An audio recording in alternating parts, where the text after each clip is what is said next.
So mahirap kapag sa work walang uniform. So smart casual lang kami lagi. So araw-araw ako nag-iisip kung ano yung susuotin ko. Lagyan ko na lang siya ng masking tape para lumikid siya dito. May ano pa yung papel?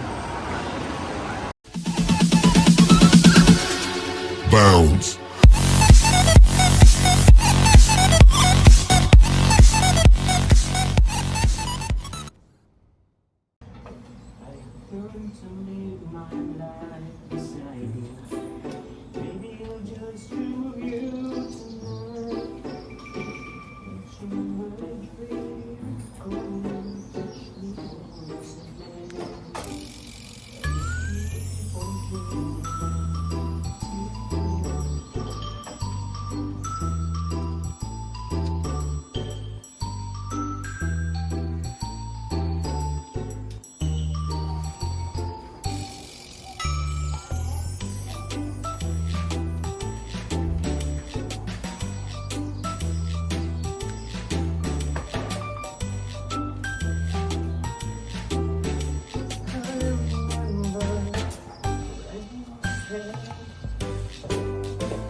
Kamusta mga kayami, isang masaya at isang masarap na vlog na naman ang pagsasaluhan natin. So for today's episode, papasok po tayo sa work at may humihila ng pantalon ko, ang aking mga baby. Humahabol, gusto yatang sumama sa work. So naka-white nga tayo today dahil Lunes. Napaka-presentable natin yun. So 11 AM pa naman yung pasok ko, tapos si Papa is 12. So mauuna na po tayo. At sasakay tayo ng e-trike para hindi tayo masyadong pagpawisan. Let's go. Bakit ang baby ko ay tuwan-tuwa kay Daddy? Ha? Bakit ang mahalan ni Daddy African tuwan-tuwa sa kanya? Ang aking Raya! Kitty! Aking Luna! Bye-bye! Papasok na si Daddy. Scarlett! Uno! Bye-bye! Ilang beses na rin tayo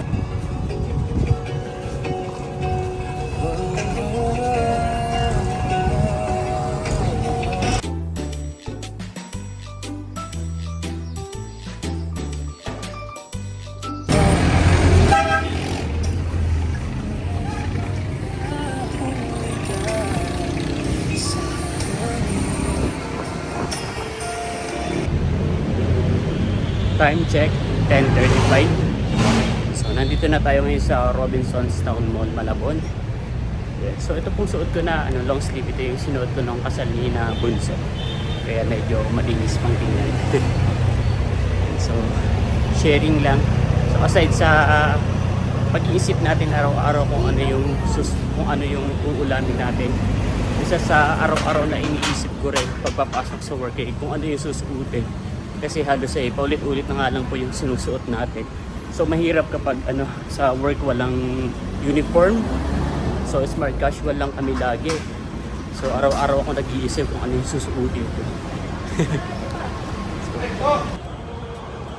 Nandito na tayo ngayon sa loob ng Robinsons Town Mall, Malabon. And so medyo inagapan ko po talaga ng pasok ngayon kasi marami po tayong gagawin. So number 1 gagawin natin is magde-deposit ng pera 3 days po yun ang benta, kaya bibilangin ko muna ulit yun isa-isa. Kaya medyo inagapan ko po talaga. Let's go. Mga kayami, so bali ay open na po ang mall at tama ang hinala ko. Merong mga first customer tayo dahil start na nga po ng pasukan ngayon. So sinigurado ko ay nahulaan ko na may mga estudyante na hindi pa nakakabili ng sapatos at kailangan. So pagka open na, hindi pa nag-o-open yung store natin, nakabenta agad tayo ng 3 pairs ng black shoes, kaya yun. So maganda talaga na pumapasok tayo na maaga dahil maganda may buena mano agad tayo. So let's go.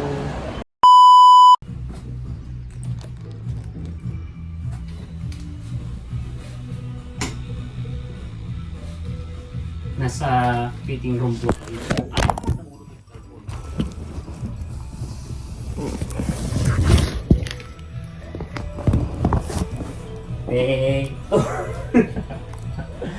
Nasa fitting room po tayo mga kayami. At nagka-problema yung sinturon ko. Kailan siya natanggal natanggal siya. So kung hindi ko ikakabit, ang sagwa naman, gold na gold yung kulay nitong belt. So I have an idea na maglagay ng masking. Lagyan ko na lang siya ng masking tape para lumikit siya dito. Yan, kasi walang shoes glue na ubos. So lalagyan ko na lang muna siya for the meantime ng masking tape para po hindi natatanggal at mas okay pa yung forma natin Yan, so formang-forma nga po tayo sa kulay puti na long sleeve at puting sapatos.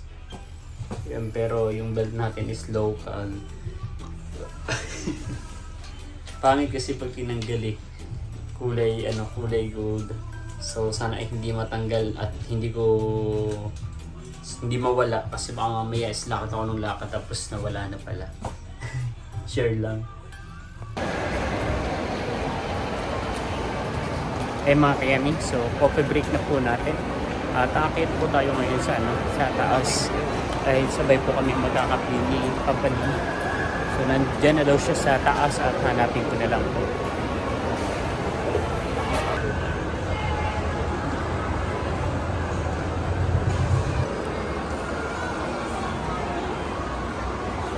Yung mga kayami, kasama ko na po si Papa D. Tayo po ay magkakape.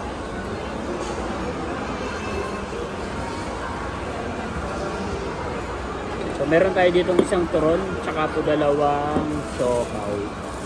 So mainit naman. Kasi pag bumibili tayo sa Save More dyan sa may kadalasan hindi mainit yung siopaw. Pero ngayon medyo mainit naman. Tinanong ko muna kung mainit. So sa akin po isang siopaw tsaka isang turon, kay Papa D ay isang siopaw. Siopaw lang. Siopaw lang.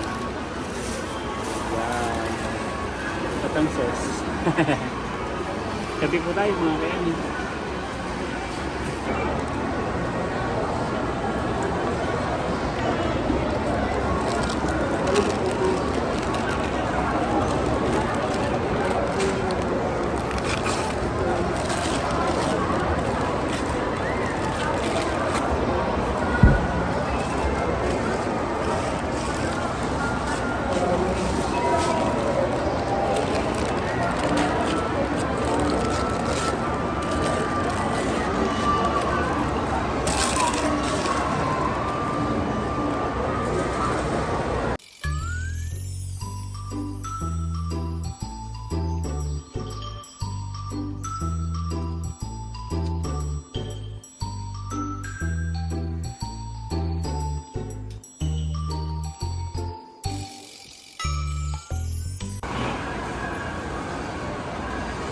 Kakainin naman po natin ngayon yung siopaw.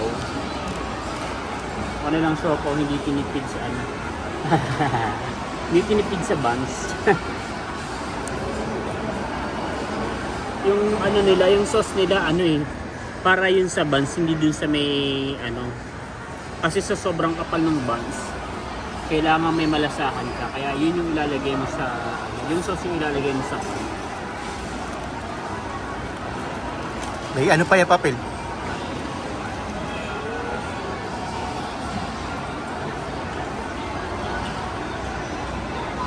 Tapos dapat aware po kayo na may papel kasi muntik ko nang makain.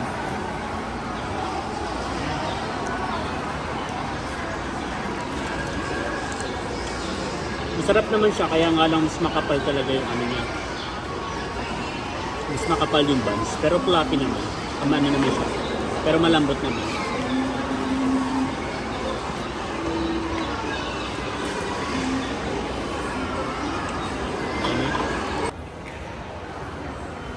Kaya mga kayami, so bali, tapos na po tayo magmerienda at dadaan daw po tayo sa store. Dadaan daw po si Papa D at titingin daw siya ng ano, ng ipangririgalo dun sa katrabaho niya na si Lorraine, si Admin Lorraine.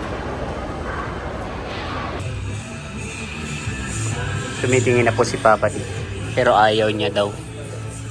Ayan ko pipili niya. Hindi, ano to? Regular price. Pero maganda naman itong ba? Yung ano, Yung ano? itong violet. Pangit. Ito isa. Ito maganda. Check mo nga kung magkano. Pero, 250. Kaya mas mura. Anong size ba siya? Hindi ko bang alam na dito nagre-register. Test ko lang natin mamaya. Tingnan mo, maganda, no? Pwede Okay na. lang. Eh dun sa banana peel, titingin ka pa. Mas mura din. Tingnan natin. Dito naman daw po muna kami titingin niya. Di ba pa dyan sa may Reva. Tingnan mo dyan, ano maganda ito. Ito okay. Ito, mas maganda ka na. Pagkano yun? 150. Kasama yun sa 150. Ma'am, kasama ba ito sa 150 na naka-sale?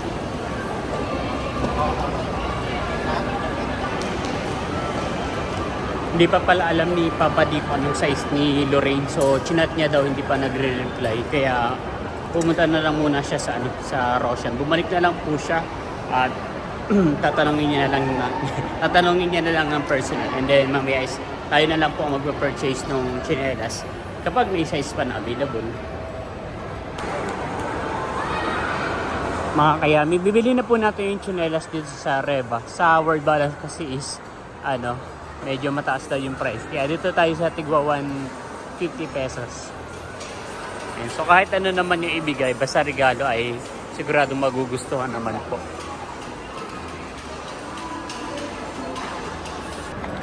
Yung mga kayami, so out na po tayo sa work.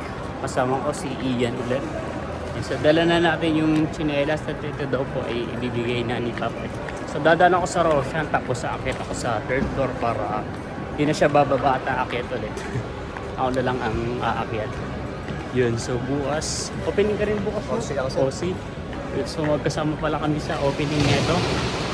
Tapos, yung ka na lang ulit dumaan sa supermarket kasi yung ID mo, 3 linggo na hanggang ngayon hindi pa rin. Yung ka na pala. Baka man nakaka-park. Dito lang. Sige, ingat. So yung ID niya, 3 linggo na hindi pa rin nabibigay. Kaya humahanap siya ng ibang way, which is sa supermarket. Kaya po siya dumadaan. Yan po si Django. Sana ako hindi makilala. At yan po ay hahabol.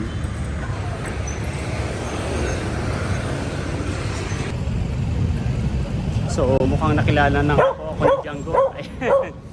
Kumakaon na si Django. So may tira nga pala akong pagkain. So papakainin ko na lang siya. Pero doon na lang sa bandang kalsada para hindi tayo masyadong magkalat dito sa kaya nung asin to.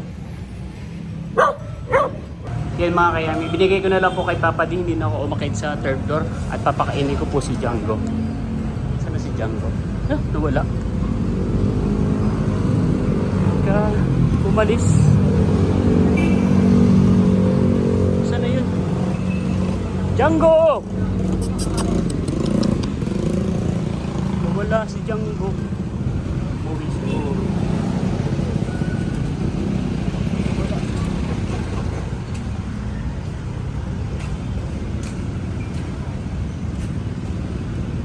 Nawala po. Nagtampo, nawala eh. Natin nga natin.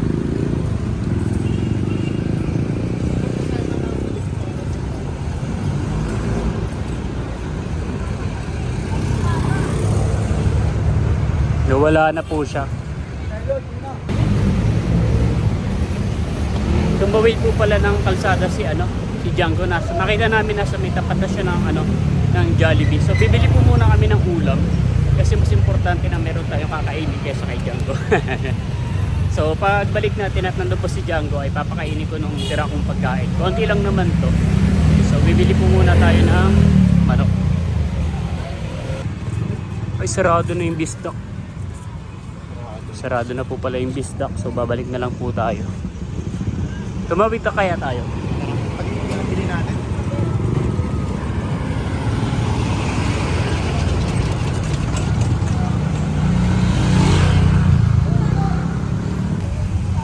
So ayan na po si Django. Tatawagin na lang natin.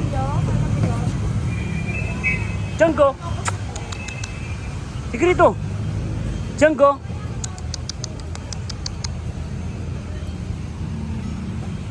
Dito na lang sa baba siguro. Diyan na lang.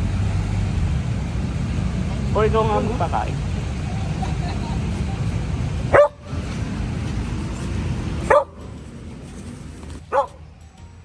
Papakainin na lang po ni Papa D dito sa may gilid. Si Django.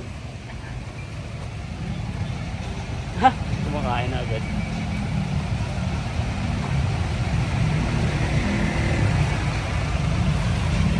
Hindi mo lang yung ulam. So, dito kami bibidyo. Si Django. Kumakain na po si Django. Bye-bye. Tara na. Baka manghingi pa.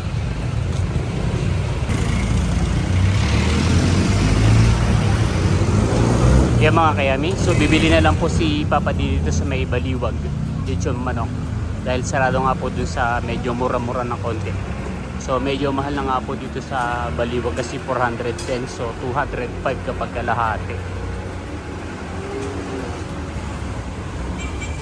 Kalahati lang bibilin mo? Ha? Kalahati lang? Oo, kalahati. Kumain na doon.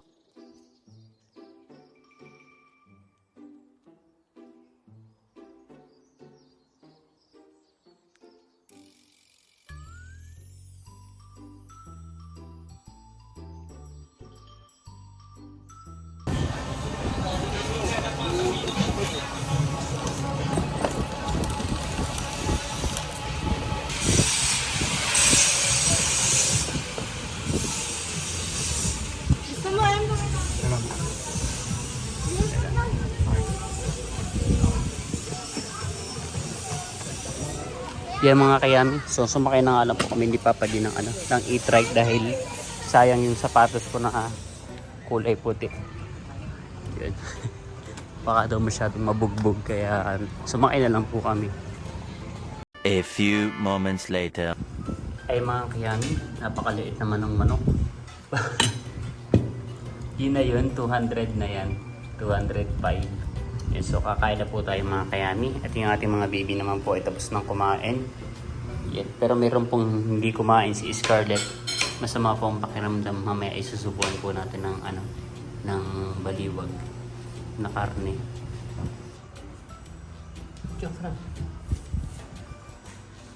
Kawawa naman ang Scarlett ng daddy.